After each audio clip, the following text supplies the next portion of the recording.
आज हम बात करने वाले हैं भगवत गीता का सार यानी जीवन, धर्म और आध्यात्म का संदेश।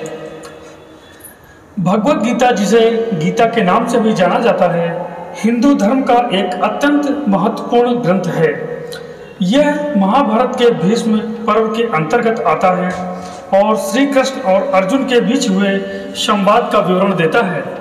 यह संवाद कुरुक्षेत्र के युद्ध क्षेत्र में हुआ था, जहां अर्जुन अपने ही सगे संबंधियों और गुरुओं के खिलाफ युद्ध करने से हिचकिचा रहे थे।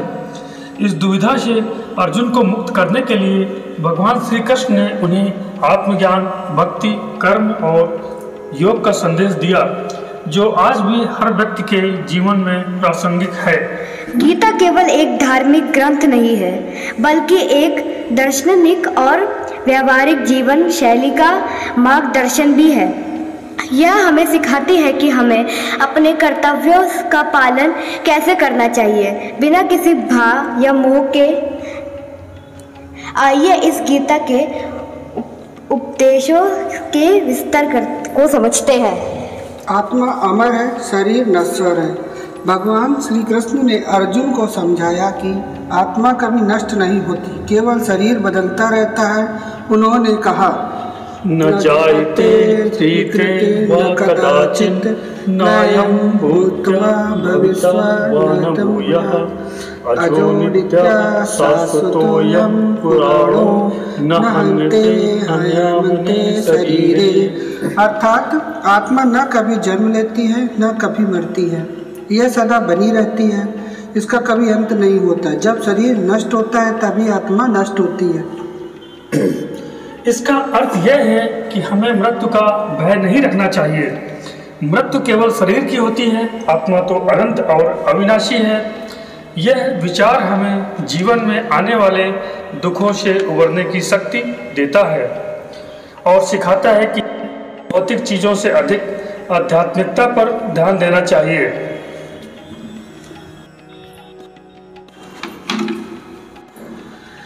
कर्म करना ही धर्म है।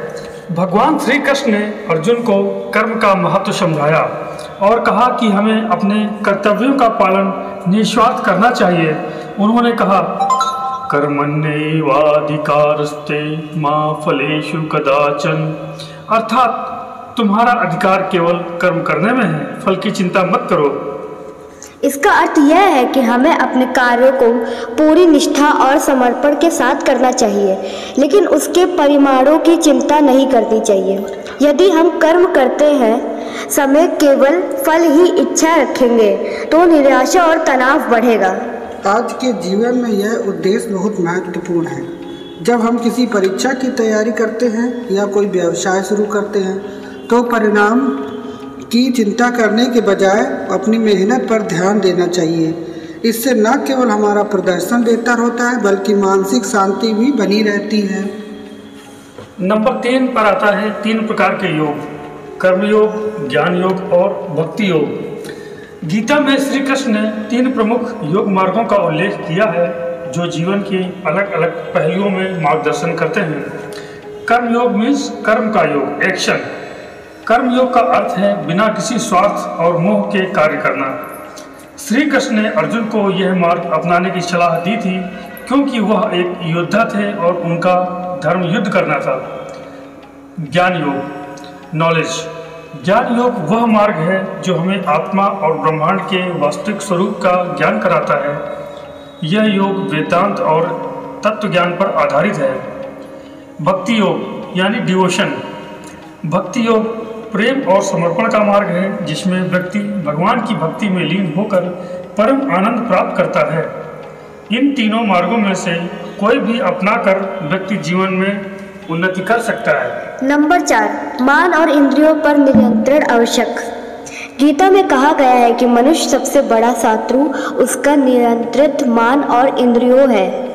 जो व्यक्ति अपने मान को नियंत्रित कर सकता है, वही जीवन में सफलता और शांति प्राप्त कर सकता है। श्री कृष्ण कहते हैं,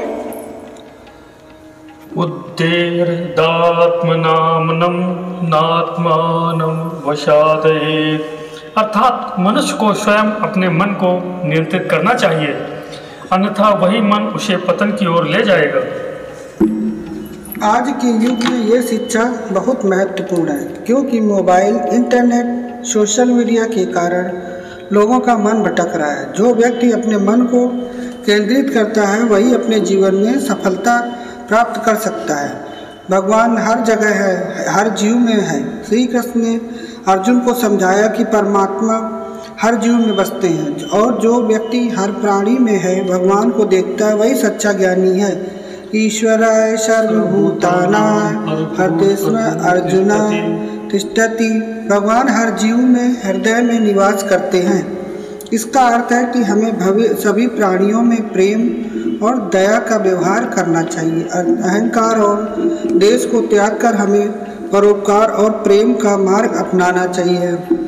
नंबर 6 पर आता है, भय और चिंता को त्यागो, मेरी शरण में आओ।